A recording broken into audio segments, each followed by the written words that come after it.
Hi, my name's Tracey Baxter and I'm one of the series editors of the Collins AQA GCSE Science Now resource.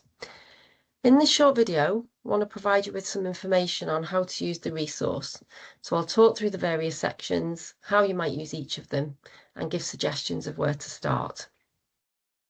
What this resource is not is a full scheme of learning.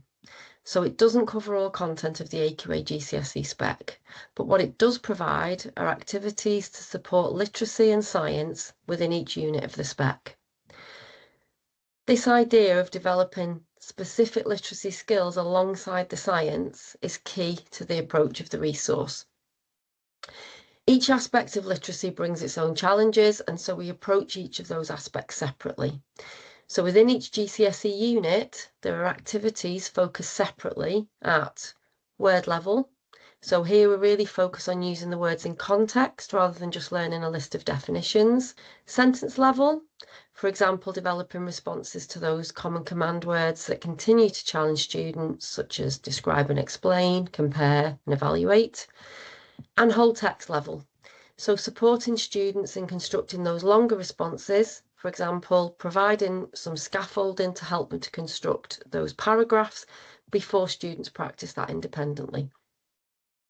Within each unit, there's also a reading comprehension activity where we really support students engaging with the text and reading for understanding rather than just decoding a text.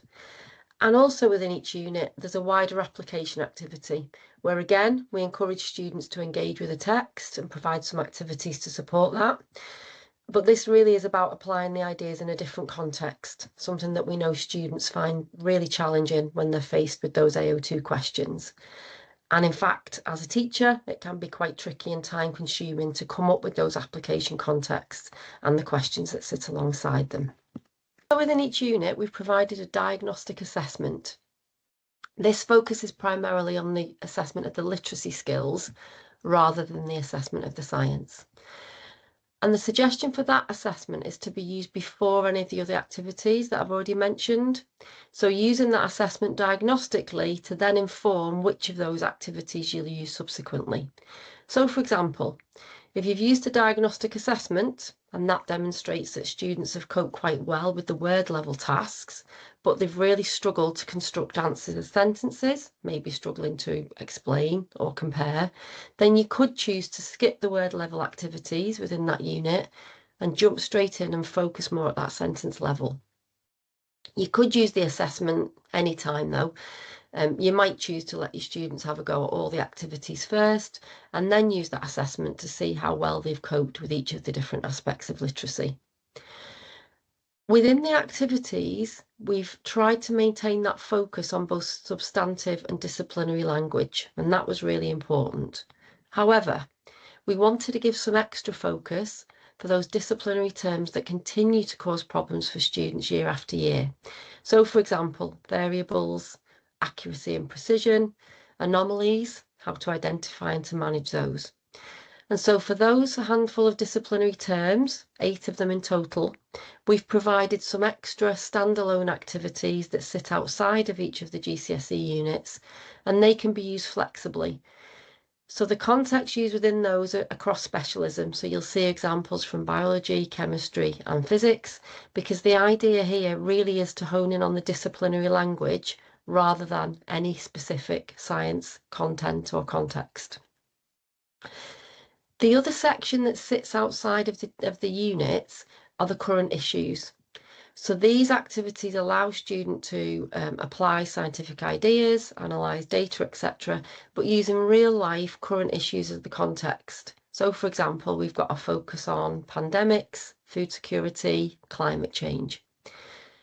These are quite like the wider application activities that are found within each unit, but with a more holistic approach. Again, these are designed to be used flexibly to suit you and your students.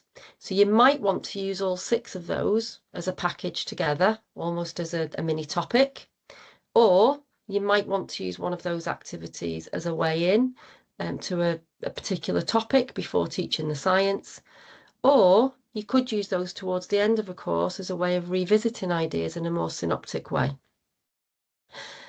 Hopefully what comes across is that this is a flexible resource. You could use the materials all the way through, or you can dip in and out of various sections and activities to suit your students.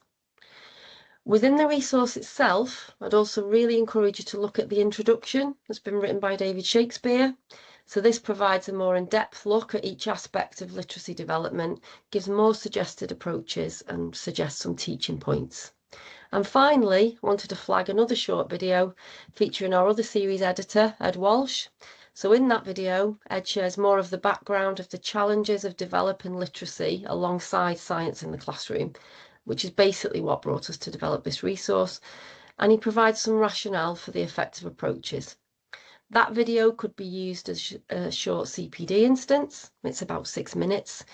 You could, for example, use that as a department before using this resource, or just as a little refresher along the way.